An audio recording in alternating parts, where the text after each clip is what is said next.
Tensions are rising fast in the skies over the Middle East. After a series of U.S. military strikes rocked the region, major international airlines are now reconsidering their routes, and some are even preparing to cancel flights altogether. What was once a routine air corridor is quickly becoming a high-risk zone. The situation escalated after the United States launched a set of precision strikes targeting alleged Iran-backed militia sites in Syria, Iraq, and Lebanon. The Pentagon claims these actions were defensive, a response to increased threats against U.S. personnel in the region. But the strikes have triggered an immediate backlash. Several militant groups have vowed retaliation, warning that American interests in the air and on the ground are no longer safe. And now commercial airlines are on high alert. Several major carriers, including British Airways, Lufthansa, Qatar Airways, and Emirates, are urgently reassessing the safety of their flight routes through the region. Some have begun rerouting their planes to avoid high-risk airspace altogether, even if it means longer travel times and greater fuel costs. British Airways has already suspended certain flights and is reviewing airspace corridors over Syria and Iraq. Lufthansa has issued a statement prioritizing passenger safety above all else, stating that if the threat level rises, they will not hesitate to halt operations through affected zones.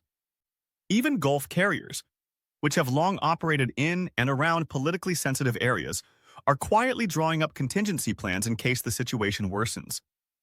Why is this happening now? And why are airlines so quick to react? Because the skies over conflict zones can turn deadly with very little warning.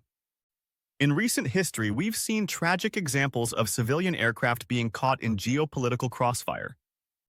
In 2020, Ukraine International Airlines Flight 752 was mistakenly shot down near Tehran.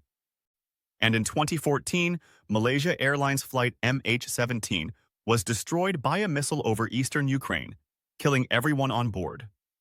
These incidents changed the aviation world forever. Now, the industry treats any escalation, especially in a known conflict zone, with the utmost caution. Commercial pilots and airline route planners rely on real-time military intelligence, satellite data, and government advisories to determine which airspaces are safe. But in fast-moving situations like this, yesterday's safe corridor can become today's no-fly zone. Avoiding dangerous skies often means rerouting planes by hundreds of miles, which doesn't just increase flight times, it drives up fuel costs, causes delays, and strains crew resources. And for airports in places like Dubai, Abu Dhabi, and Doha, global transit hubs that connect the East and West, even the threat of route disruptions can have serious economic consequences. Tourism, business travel, and freight shipments could all be affected. The stock prices of regional airlines have already begun to slip, and shipping companies are reviewing whether their cargo flights might be next.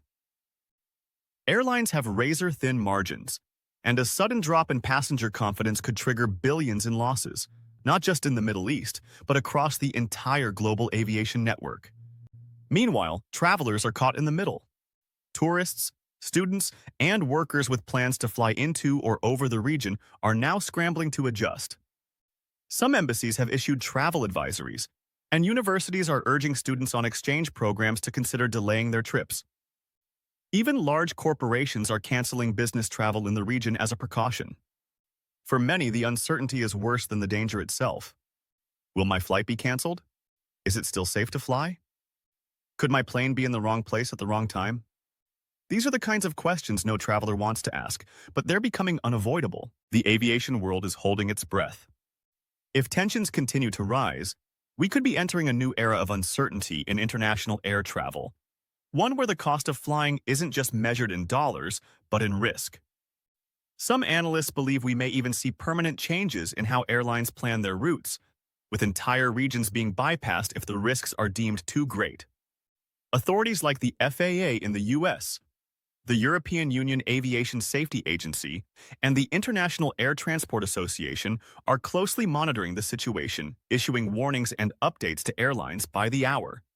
But in an era of drones, missiles, and sudden escalation, decisions have to be made quickly, often behind closed doors and long before passengers even realize the danger.